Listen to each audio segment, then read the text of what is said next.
Alhamdulillah nahmaduhu wa nasta'inuhu wa nastaghfiruh wa na'udzu billahi min shururi anfusina wa min sayyiati a'malina may yahdihillahu fala mudilla lahu wa may yudlil fala hadiya lahu asyhadu an la ilaha illallah wa asyhadu anna Muhammadan 'abduhu wa rasuluh.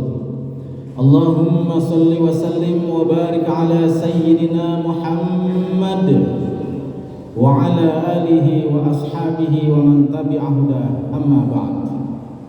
Faya ayyuhal muslimun ittaqullaha haqqa tuqatih wa la tamutunna illa wa antum muslimun. A'udzu billahi minasy syaithanir rajim. Bismillahirrahmanirrahim. Ya ayyuhalladzina amanu dukhulu fis silmi kaffah wa la tattabi'u khutuwatis syaitan innahu lakum aduwwum mubin. Kaum muslimin jamaah Jumat rahimakumullah. Pertama-tama khatib berwasiat khususnya bagi diri khatib sendiri dan umumnya bagi para jamaah sekalian, marilah kita tingkatkan iman dan takwa kepada Allah Subhanahu wa taala. Karena iman dan takwa adalah sebaik-baik bekal bagi kehidupan kita di dunia dan di akhirat. Kaum muslimin, izinkanlah pada kesempatan ini Al-Haqid akan mengupas tafsir surah Al-Qiyamah ayat 26 sampai ayat 30 yang intisarinya adalah mengingat kematian. Kaum muslimin, dalam konteks mengingat kematian sebagaimana di dalam surah Al-Qiyamah ayat 26, Allah membukanya dengan kalimat kalla. Kalla ini menurut ilmu balaghah punya arti lizajri, ay lizajri anil ithar di dunia alal akhirah, yaitu memberikan sebuah peringatan kepada manusia yang lebih mengutamakan kehidupan dunia daripada kehidupan akhirat. Sibuk menumpuk harta, mengejar-ngejar jabatan, mencari-cari rupiah, sehingga melupakan urusan akhirat. Maka Allah Subhanahu wa taala berfirman, kalla, jangan demikian wahai manusia, jangan begitu wahai manusia. Idza balaghatit taraqi, ingatlah ketika roh sampai ke tenggorokan. Sebuah peristiwa yang sangat penting dan mungkin paling penting, yaitu pada saat roh kita sudah berada di tenggorokan, artinya pada saat sakaratil maut. Apa yang terjadi pada saat itu? Maka menurut Al-Imam Fakhruddin Ar-Razi di dalam kitab Tafsir Mafatihul Ghaib menjelaskan, idza balaghatit taraqi la ra'a kullu mri'in thimara amalihi wa inkashafat lahu haqiqatu aqibatihi. Pada saat roh sampai tenggorokan, maka seluruh manusia bisa melihat buah dari seluruh amal perbuatannya. Maka dia bisa melihat seluruh amal ibadah, ketaatan-ketaatan, kebaikan-kebaikan yang kepada Allah dan kepada manusia pada saat dia berada dalam sakaratil maut. Terlihat sholatnya, terlihat zakatnya, dia bisa melihat istighfarnya, zikirnya, taklimnya dan lain sebagainya. Maka karena dia melihat penglihatan yang sangat menyenangkan tersebut, di dalam hatinya sangat diwarnai dengan kebahagiaan yang luar biasa. Karena rupa-rupanya amal ibadah yang selama ini ia lakukan begitu mampu membangkitkan kegembiraannya, karena nanti ujungnya dia akan melihat surga, tempat daripada tempat abadinya nanti dia di akhirat.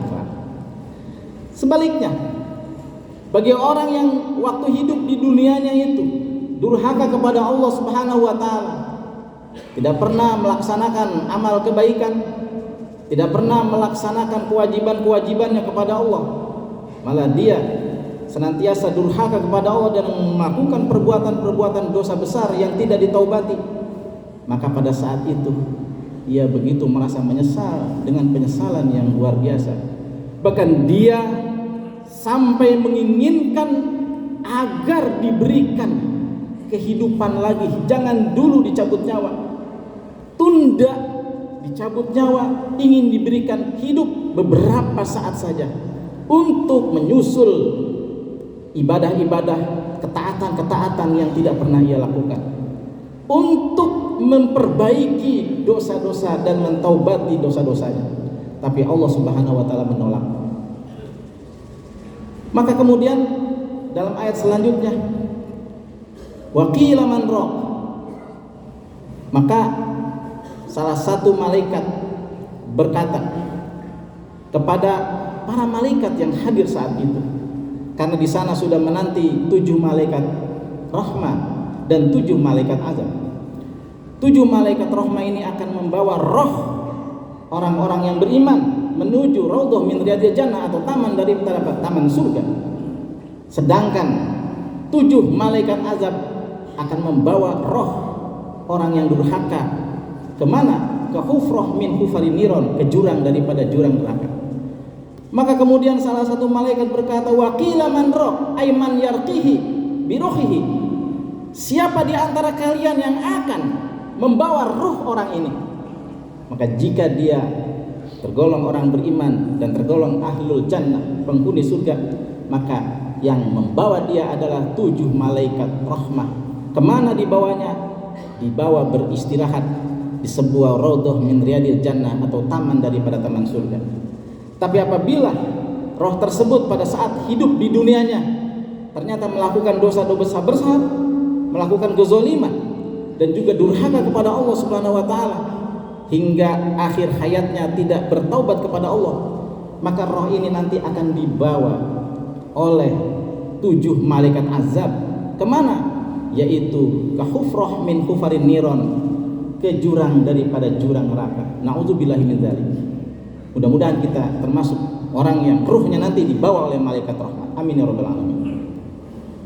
Wa zanna annahu al-firaq. Lalu dia baru yakin saat itu, setelah roh sudah lepas dari anggota tubuhnya, maka dia baru yakin bahwa dia kini telah meninggalkan dunia. Istri yang cantik dia tinggalkan, harta yang berlimpah dia tinggalkan, jabatan yang mentereng dia tinggalkan, anak-anak dan cucu-cucu yang lucu-lucu dia tinggalkan, sawah yang banyak dia tinggalkan. Tidak ada satupun yang bisa mendampingi dia di alam kubur kecuali amal ibadahnya. Kaum muslimin rahimakumullah. Lalu kemudian Allah melanjutkan, wal taffatis saqu bis-saq, dan betis kanan bertaut dengan betis kiri. Maksudnya apa? Hadhihi kinayatun an alamil mauti wa syiddatihi. Ini merupakan sebuah kinayah, sebuah gambaran betapa sakitnya dicabut nyawa. Ternyata proses pencabutan nyawa bukan perkara yang sederhana, tapi sangat sakit luar biasa. Maka kita perhatikan di dalam kitab Ar-Ri'ayah karya Al-Imam Al-Muhasibi, dia menceritakan tentang dialog antara Nabi Ibrahim dengan Allah.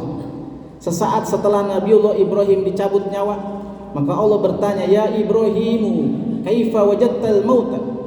Wahai Ibrahim, bagaimana rasanya mati?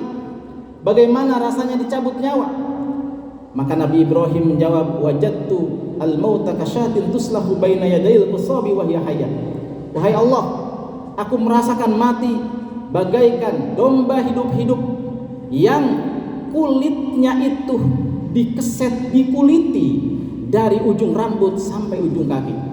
Bayangkan kita sedang berada di sebuah ruangan ICU atau di ruangan kamar kita, lalu kemudian datanglah sekelompok malaikat yang dipimpin oleh malaikat Israel, kemudian nyawa kita dicabut. Maka rasanya saat itu kita sedang hidup lalu kemudian anggota tubuh kita dikuliti pakai silet dari ujung rambut sampai ujung kaki. Rasa sakitnya luar biasa. Hanya saja yang bisa meredam rasa sakit itu adalah amal-amal baik kita.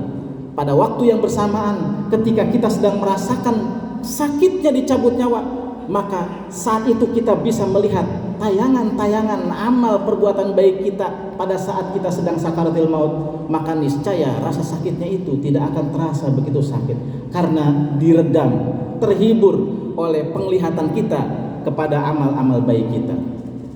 Kaum muslimin, akhirnya Allah Subhanahu wa taala mengakhiri firman-Nya dalam ayat ke-30, ila rabbika yauma idzinil masaq.